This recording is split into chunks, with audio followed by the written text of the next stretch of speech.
Welcome to another episode of Random Crypto. Let's start off with our disclaimer. I am not a financial advisor and I'm not offering any form of financial advice. Everything that I say is just my personal opinion. You should always do your own research before making any financial risk. Any investing is a risk and nothing is guaranteed. How's everyone doing? In this video, we're going to go back over ECC.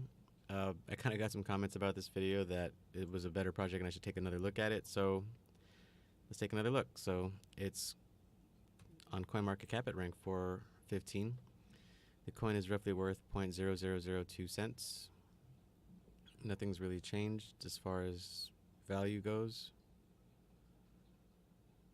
Hit the high point during the bull run, and it's kind of just been going down since. It's current markets. So this is the project is they're trying to unchain the network.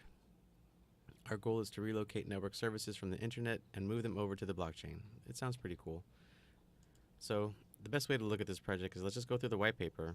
And so why I kind of had my ifs about this project was, so this project has been around, I think, since 2013. It was kind of abandoned, handed over to this gentleman in 2014. He didn't do anything with it until October 2017, so he kind of just had this project dormant for about 3 years. The abstract. Common network services are typically managed by a single entity with that a user must request information from using the service client model. This can lead to heavy censorship if the entity in charge decides that it wants to restrict information flow to the users.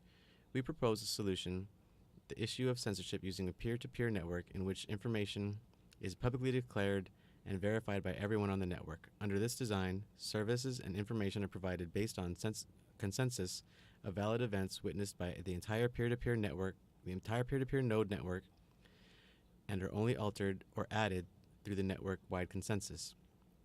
The state of network's consensus is recorded in hash-based proof of work or coin age-based proof of stake unique to that service. Each service's sequences of event is validated through a different consensus network. A given node is not required to connect to all services available and will accept the longest chain when joining a service as proof of what happened while said node was disconnected from said service. Any given node is required at a minimum to connect to the electronic cash transaction network that operates at the core of all other service networks at the monetary exchange network. All I got out of that was that to add anything, it's going to have to be approved by this consensus, and everything that's on the platform is going to be visible by all the nodes. Introduction. It has been realized that trustless global networks can do more than replace current electronic payment systems. A peer-to-peer global network providing information and services designed around trustless electronic cash protocol derived from Satoshi Nakamoto's Bitcoin with proof of stake derived from Sonny King and Scott Nadal's Peercoin can be used as foundation on which to operate trustless common network services. Using multiple consensus mechanisms based around peer-to-peer electronic cash systems, we can expand transactions and network functionality to create a mesh network with multiple trust-based network services that can replace their central trust-based counterparts used today. The project created to complete this task has been given the name ECC. That's pretty cool. I find it funny that the task has been given this name when they don't even know what ECC even means. ECC, what I kind of remember, was the original name of the project, and then when that guy was asked what the name means, he said it just means ECC. It doesn't have a meaning. Peer-to-peer electronic cash. Before creating trustless network services, we must first define the electronic cash protocol at the core of ECC that will run within a payment network and is used as every service's monetary system. Our basis is the peer-to-peer electronic cash protocol Bitcoin as written by Satoshi Nakamoto, with the addition to the concept of proof of stake as written by Sonny King and Scott Nadal. However, we include a few minor changes to the proof of stake system and the proof of work hash algorithm used. The proof of stake system now multiplies the coin age with the value of the input of the coin stake transaction to calculate a reduction value of the coin stake transaction's proof of stake hash. This reduction is used to check if the hash meets a difficulty constraint similar to the difficulty constraints with the proof of work mining. Only if the hash is below the targeted difficulty is the block considered valid. The proof of work hashing algorithm has been changed from SHA-256 to script. I'm honestly not quite sure what that means past its proof of stake mining, possibly. Network services. Having defined the electronic cash payment network that will be used within the ECC project, we can begin to address how we can use additional consensus mechanisms in combination with the core transaction network to provide trustless common network services. Although all services require some sort of consensus mechanism, it is important to have all services operate with their own. For our purposes, we will use a hash-based proof of work or coinage-based proof of stake chain as consensus mechanism for each network services that operates in similar ways to the chain used for the core transaction network. Separate chains will allow for easier data pruning and enable a given node to only keep track data that it needs. Any node trying to perform an action on the chain that is not the transaction chain, where payment to appear is needed to complete said action, should include a reference hash to a transaction made on the payment transaction network. So it sounds like they're just going to keep everything separate, and that's pretty much what it is. So here's the service node network, payment network, and the other service network. So I'm guessing it's going to be explained a little bit better. Depending on the number of services used, depending on the number of services a user chooses to subscribe to, the amount of storage space on the disk will increase a fair amount.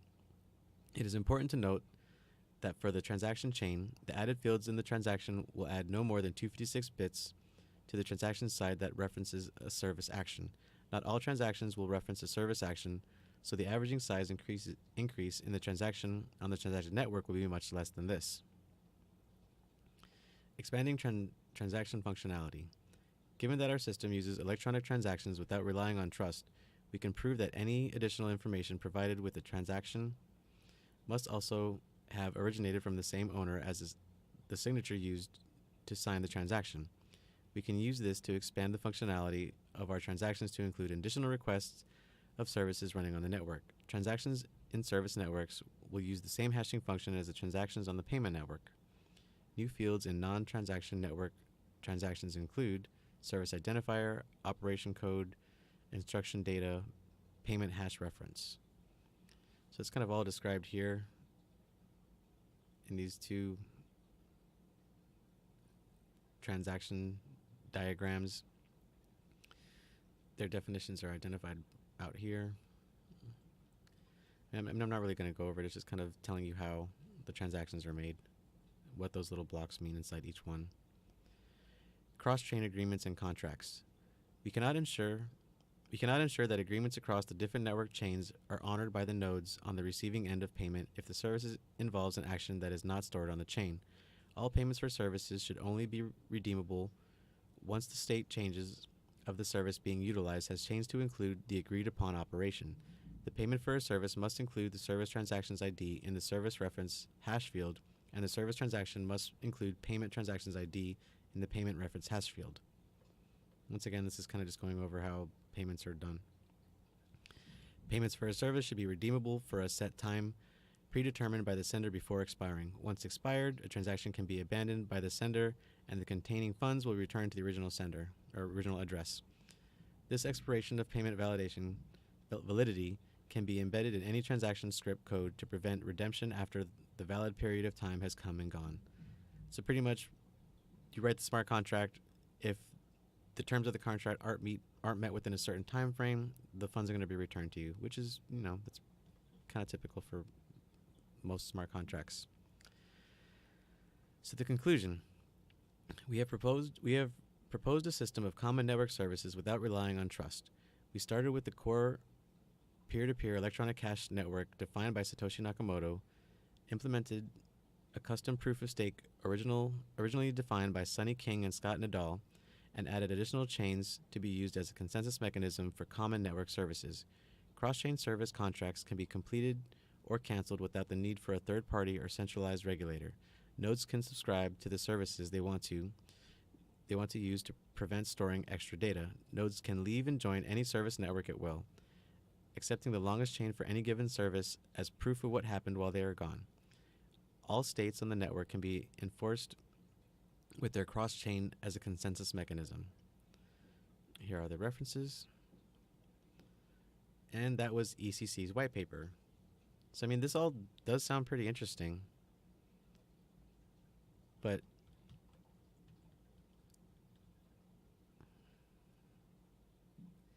I just honestly kind of think this is all coincidental.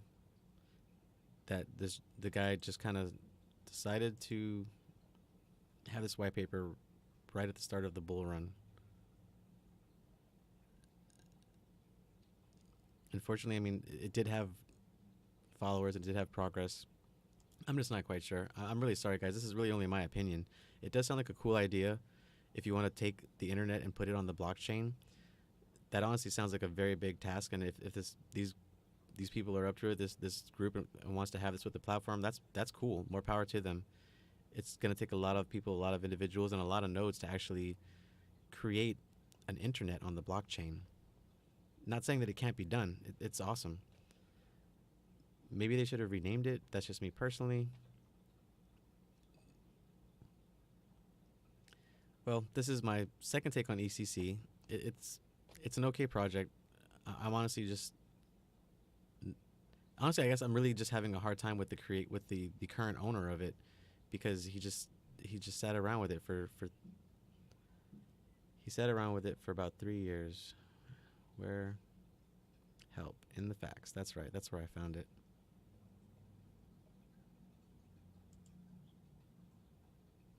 I mean, it just states it right here. He decided to pursue ECC's development full time. It's totally possibly a cool project. I'm just kind of I have my doubts on why it took so long just to bring something back up. Maybe he was developing it within those 3 years. It does sound like a cool idea. Take the internet and put it on the blockchain. Hopefully they get some more support. This is my second take on ECC. Thanks for watching, guys. Talk to y'all next time.